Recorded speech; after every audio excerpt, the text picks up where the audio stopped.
Alors le dernier, là c'est l'exemple mais extrême de ce que c'est qu'une lecture. Donc je l'ai choisi assez vite parce que c'est un livre dont je passe mon temps à parler dans les soirées, à faire le malin là-dessus, alors que voilà, je l'ai lu depuis, je sais pas, 25 ans. Je l'ai dans la première édition qui est incroyable. Donc vous savez, La disparition, c'est ce livre où Georges Perec n'utilise pas la voyelle E. Donc dans la première édition en plus, tout ce qui était un peu obligatoire, comme les mentions légales, etc., était en rouge. Enfin, c'était un très bel ouvrage pour bien montrer que voilà, il réécrit des tas de poèmes de Rimbaud, de Baudelaire, avec cette contrainte, etc. Donc je me suis dit, il faut vraiment que je parle de ça. Et en fait, ça fait 15 jours que je le cherche, et je ne le trouve pas. Donc au bout d'un moment, je me suis dit, bon, je cherche un livre qui s'appelle La disparition. Soit on me l'a chouré, bon, je comprends très bien. Soit je l'ai rangé, voilà, parce qu'on parlait avec lui de ce que c'est que ranger une bibliothèque, bah, c'est un peu comme dans sa tête, c'est désespérant. Donc je ne pouvais pas le relire. Bon, évidemment, j'aurais pu aller l'acheter, mais je me suis dit, non, c'est plus intéressant de finir là-dessus et de réfléchir sur ce que c'est que lire un livre. Et tout à l'heure, je disais, il y a 99% d'oubli. J'espère qu'il n'y en a pas plus, parce qu'en fait, si là, aujourd'hui, je suis en train de lire, je vais prendre toujours le même exemple, je suis désolé, si j'étais en train de lire Madame Bovary, je peux dire aux gens autour de moi, je suis en train de lire Madame Bovary. Si à 50 ans, j'ai lu Madame Bovary quand j'avais 17 ans, et ben, admettons que je ne l'ai pas relu depuis, je me demande presque, est-ce qu'on a le droit de dire « Ah ouais, j'ai lu Madame Bovary ». Bon, ça peut aider certaines situations pour faire avancer les choses, encore plus. Mais on passe notre vie, c'est le principe de la lecture, à dire qu'on a lu des choses. Alors que la lecture, peut-être, n'existe que dans le moment de la lecture. Une fois que c'est passé, vous oubliez l'histoire, vous oubliez les noms, vous êtes infoutu de citer une phrase. La mec quand même qui a sué sang et eau pour ça. Enfin, je parle pour moi, parce qu'il y a des gens qui ont une bonne mémoire. Et puis voilà, enfin, c'est-à-dire qu'au moment où vous lisez, vous comprenez une chose essentielle, c'est que quand vous allez finir le livre, et même peut-être déjà en cours de lecture, vous êtes entré dans un processus d'oubli. Enfin, d'oubli, hein, on n'a pas tous Alzheimer, mais c'est quand même ça que le livre est en train de faire. Là tu es en train de lire.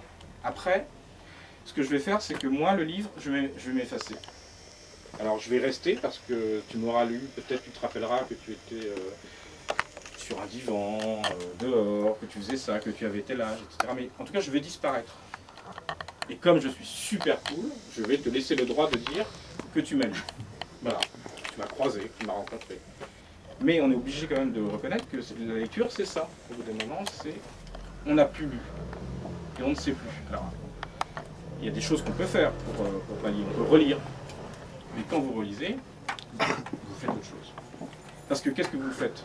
Si, quand je relis, et ça m'est arrivé, de relire Madame Bovary, je ne sais pas, 20, 30 ans après, je lis Madame Bovary, et je lis, comme des miettes qui apparaissent, la lecture que j'en avais fait à l'époque.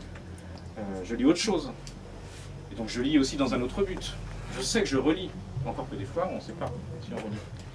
Et donc j'irai encore plus loin. Donc ces livres, on dit, je les ai lus, et bon, Nakache Bono, on sait très bien ce qu'il en est. Mais il y a aussi des livres qu'on n'a pas lus et qu'on croit avoir lus. Je pense que ça arrive à tout le monde. On ne sait plus.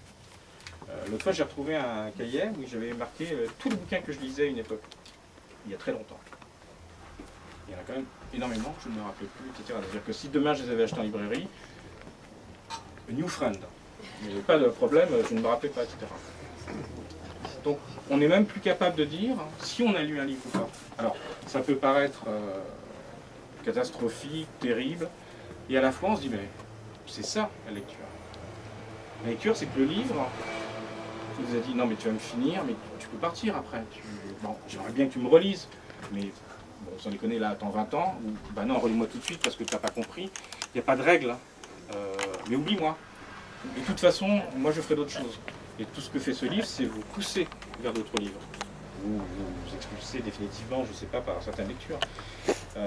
Donc quand on fait une lecture, et je terminerai là-dessus, je pense qu'on fait aussi une non-lecture. Et que c'est après ça qu'on doit digérer également. Voilà. Qu'est-ce que j'ai pas lu? Est-ce que la lecture est infinie? Est-ce qu'elle peut se tarir? Est-ce qu'on peut ne plus avoir envie de lire? Et si je dois parler des livres, qu'est-ce que je fais? est-ce que je fais écrivain et je parle des livres, parce que quand j'écris, je ne fais que ça, parler des livres. Même quand je fais de la fiction, c'est une façon de parler des livres. Je parle de Proust que j'aime ou de Proust que j'aime pas en faisant des choses différentes. Ou je suis libraire, et j'essaie de ne pas déposer mon bilan, mais comme un lecteur essaie de ne pas déposer son bilan. Voilà, donc c'est pour ça que j'ai essayé d'axer un peu tous ces livres, moins sur le livre que sur ce qu'est la lecture. Je ne sais pas si je serai payé ou pas. Voilà, je vous remercie.